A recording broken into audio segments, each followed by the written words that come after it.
கர்த்தராகிய இயேசு கிறிஸ்துவின் நாமத்திலே மீண்டுமாக உங்களை இந்த வேத படிப்புக்கு நேராக வாழ்த்துகிறேன், வரவேற்கிறேன். நாம் கண்களை மூடி ஜெபித்து இந்த வேத படிப்பை ஆரம்பிக்கலாம். நல்ல ஆண்டவரே, உம்மை ஸ்தோத்திரிக்கிறோம், உம்மை துதிக்கிறோம். ஆண்டவரே, இந்த வேளையிலும் கூட உம்முடைய பிள்ளைகளாகிய நாங்கள் இணையதளத்திலும் உம்முடைய வேதத்தை கற்றுக்கொள்ளும் வண்ணமாக நாங்கள் ஒன்று கூடியிருக்கிறோம். தேவ கிருபை எங்களோடு இருக்கட்டும். நாங்கள் கற்றுக்கொள்கிறதான பாடங்கள் ஆண்டவரே, நாங்கள் புரிந்து அதை கற்றுக்கொள்ளுகிறதற்கும் அதன் பிரகாரமாக நாங்கள் ஜீவிக்கிறதற்கும் உதவி செய்வீராக. ஜெபத்தை கேட்டபடினால் ஸ்தோத்திரம். இயேசுவின் நாமத்தில் ஜெபிக்கின்றோம் எங்கள் ஜெபத்தை கேட்டத நல்ல பிதாவே, ஆமேன், ஆமேன். அருமையான தேவஜனங்களே, கடந்த வாரத்திலே நாம் ஈசாக்கு கேராரிலே அவர் தங்கியிருந்து அங்கு சந்தித்ததான ஒரு சில பிரச்சனைகளையும் சூழ்நிலைகளையும் நாம் பார்த்தோம். இந்த நாளிலே ஈசாக்குடையதான பிள்ளைகளாகிய ஏசா, யாக்கோபு இவர்களுடைய வாழ்க்கையிலே ஒரு சில விதமான பகைகள் கடந்து வருகிறது. அது எதனால் என்கிறதான சூழ்நிலையை நாம் இப்போது பார்க்க போகிறோம். உங்களுடைய வேதத்தை ஆதியாகமம் 27க்கு நேராக திறந்து கொள்ளுங்கள். ஈசாக்கு வயது முதிர்ந்தவராக இருக்கிறான். அவருடைய கண்கள் இருளடைந்து இருக்கிறது. பார்வையற்றவனாக இருக்கிறதான போது இப்போது அவர் தன்னுடைய வாழ்க்கையிலே ஒரு நினைவை கொள்ளுகிறார். தேவன் அவருக்கு கொடுத்திருக்கிறதான ஆசீர்வாதத்தை கொடுக்க வேண்டும் என்பதற்காக இப்போது அந்த ஆசீர்வாதத்தை தன்னுடைய மூத்த மகனுக்கு கொடுக்க வேண்டும் என்று அவர் தீர்மானம் எடுத்து அவர் சொல்லுகிற வசனம் 1, மூத்த மகனை அழைத்து, நீ வனத்துக்கு போய் எனக்காக வேட்டையாடி எனக்கு பிரியமாய் இருக்கிற ருசியுள்ள பதார்த்தங்களை சமைத்து நான் புசிக்கவும் நான் மரணமடை முன்னே என் ஆத்துமா உன்னை ஆசீர்வதிக்கவும் என்னிடத்தில் கொண்டு வா என்றார். ஈசாக்கு நன்றாகவே தெரியும் இந்த வாக்குத்தத்தமான மகன் யார் என்று சொன்னால் யாக்கோபு என்று. ஆனால் ஈசாக்கு தன்னுடைய வாழ்க்கையிலே தான் நேசித்ததான தன்னுடைய மூத்த மகனுக்கு இந்த ஆசீர்வாதத்தை கொடுக்க வேண்டும் என்று சொல்லி மூத்த மகனை அழைத்து, நான் புசிக்கிறதற்கு நீ வேட்டையாடி கொண்டு வா, அதற்கு அப்புறமாக உன்னை ஆசீர்வதிக்கிறேன் என்கிறதான ஒரு திட்டத்தை இதில் ரகசியமாக தீட்டுகிறதை நாம் பார்க்க முடியும். ஆதியாகமம் 25வது அதிகாரத்திலே உன்னுடைய இளைய குமாரன் மூத்த மகனை ஆளுவான் என்று தேவன் ஏற்கனவே ஒரு தீர்க்க தரிசனத்தை கொடுத்திருக்கிறார். இது ஈசாக்குக்கும் நன்றாகவே தெரியும். ஆனால் இந்த சூழ்நிலையிலும் யாருக்கும் தெரியாத படிக்கு மூத்த மகனை ஆசீர்வதிக்க வேண்டும் என்று சொல்லி ஈசாக்கு இதில் முயற்சிக்கிறதை பார்க்க முடியும். அருமையான தேவ ஜனங்களே, தனிப்பட்ட விருப்பங்கள் தேவனுடைய வார்த்தையை மீற செய்யவே கூடாது.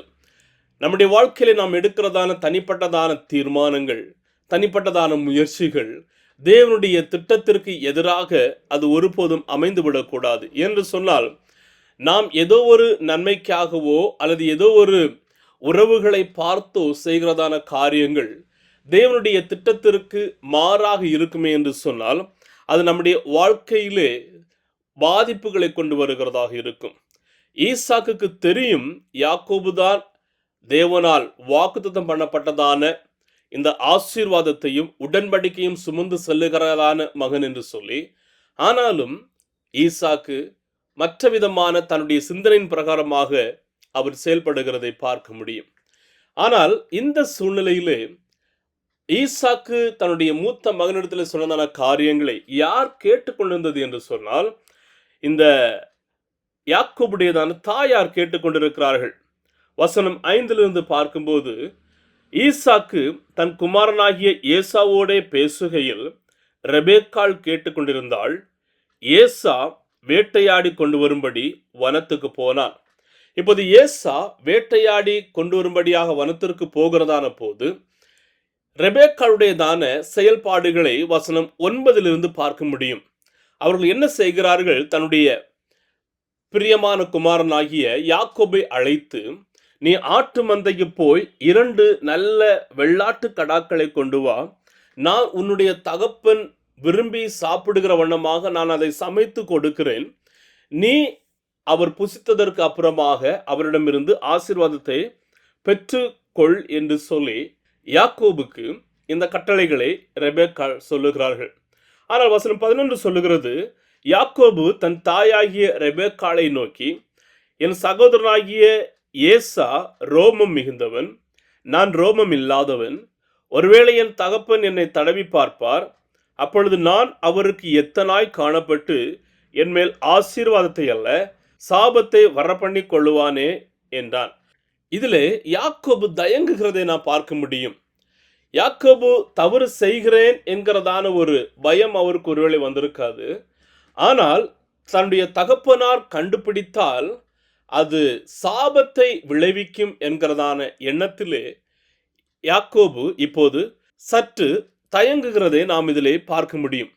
ஆனால் அவனுடைய தாயார் வசனம் 13 உன்மேல் வருகிறதான அந்த சாபம் என்மேல் வரட்டும், நீ போய் அவைகளை என்னிடத்தில் கொண்டு வா என்றார். இப்போது அதன் பிரகாரமாக யாக்கோபு எல்லாவற்றையுமே தன்னிடத்தில் கொண்டு வந்து கொடுக்கிறார். ஈசாக்குக்கு பிரியமான வண்ணமாக ரெபெக்காள் எல்லாவற்றையுமே சமைத்து கொடுக்கிறார்கள்.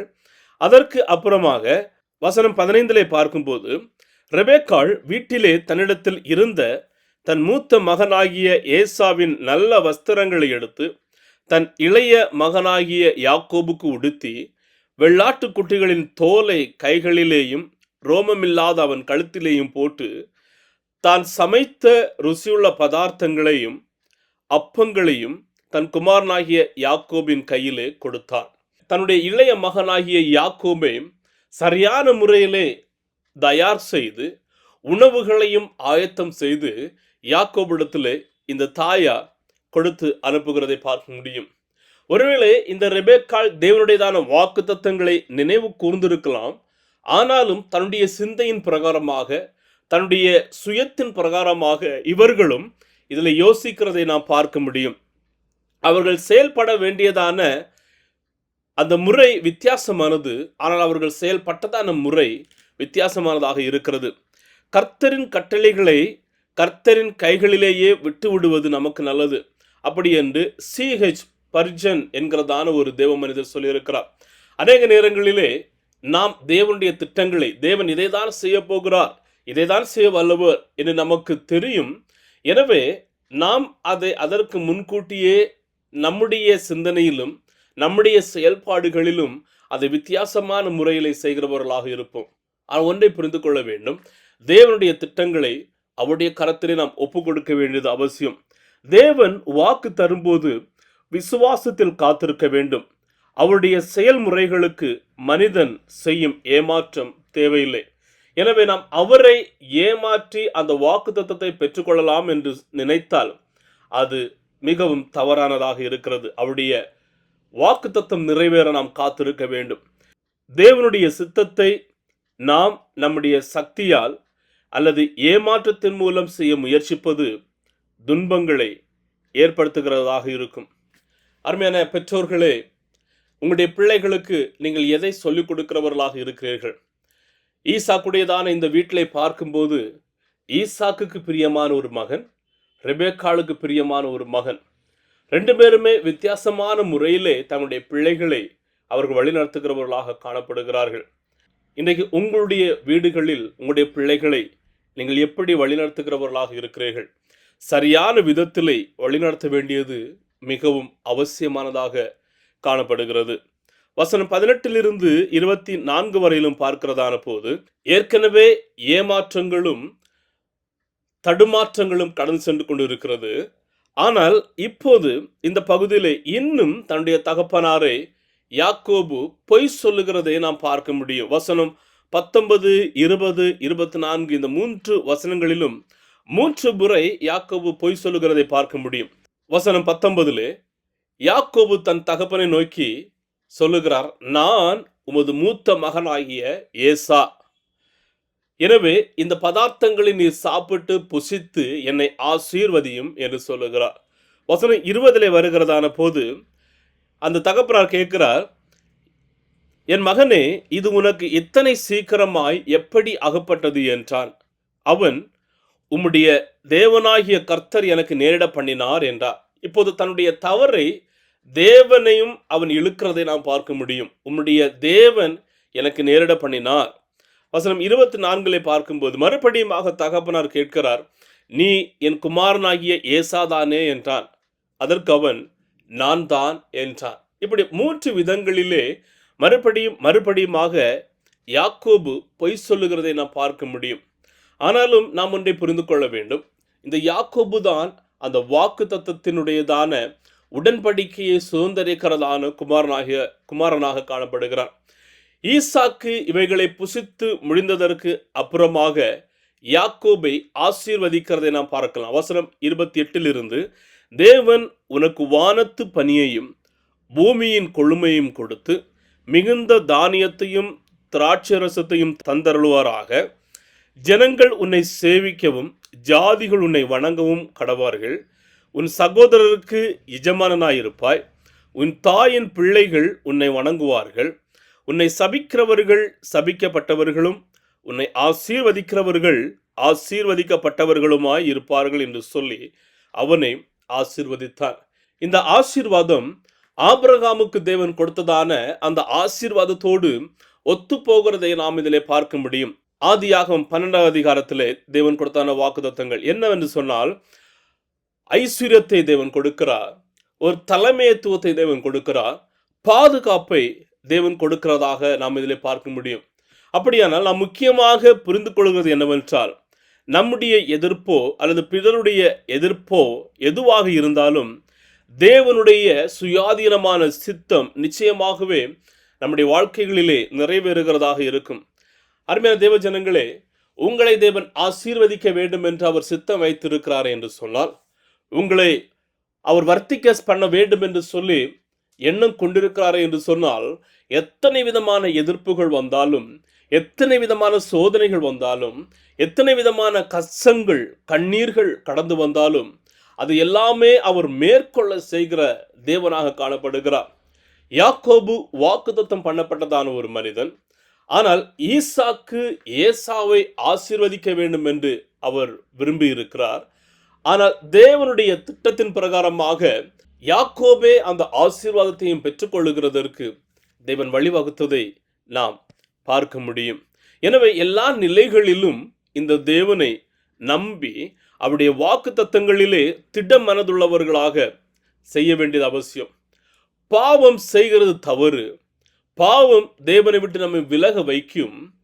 ஆனால் தேவனோடு கூட இணைந்திருந்து அவருடைய வாக்கு தத்தத்தையும் உடன்படிக்கையும் சார்ந்து இருக்கும்போது அவர் நம்மை நீதியாகவும் நேர்மையாகவும் நம்மை செழித்தோங்க செய்கிறவராக இருக்கிறார்.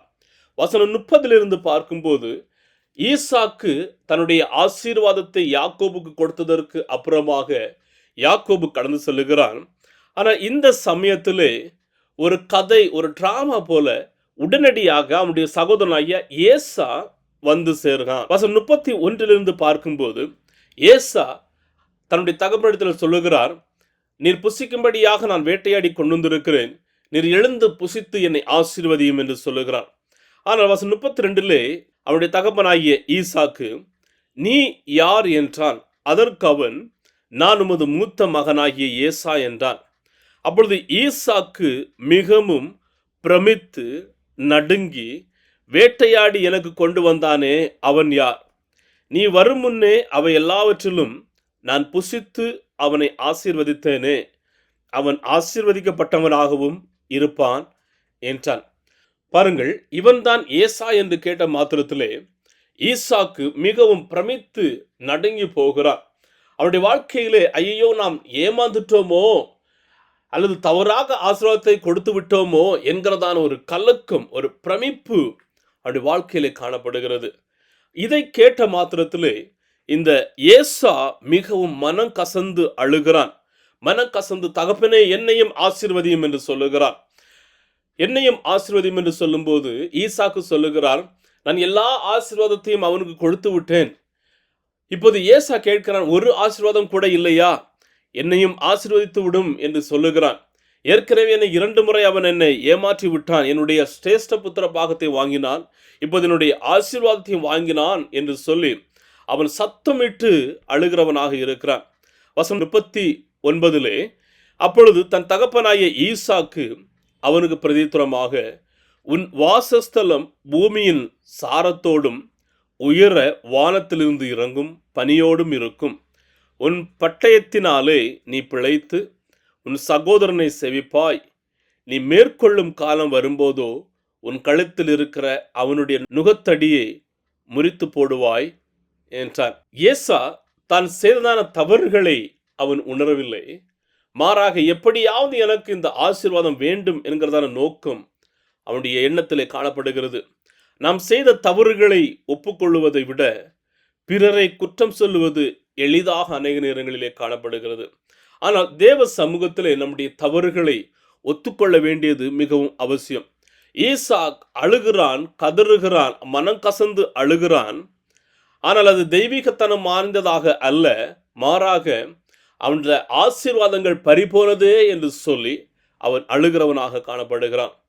இப்போது இவன் பயங்கரமாக கோபம் அடைகிறான். வசனம் 41 சொல்லுகிறது, யாக்கோபு தன் தகப்பன் ஆசீர்வதித்தது நிமித்தம் ஏசா யாக்கோபை பகைத்து, என் தகப்பனுக்காக துக்கிக்கும் நாள் சீக்கிரமாய் வரும், அப்போது என் சகோதரனாகிய யாக்கோபை கொன்று போடுவேன் என்று ஏசா தன் இருதயத்திலே சொல்லிக் கொண்டான்.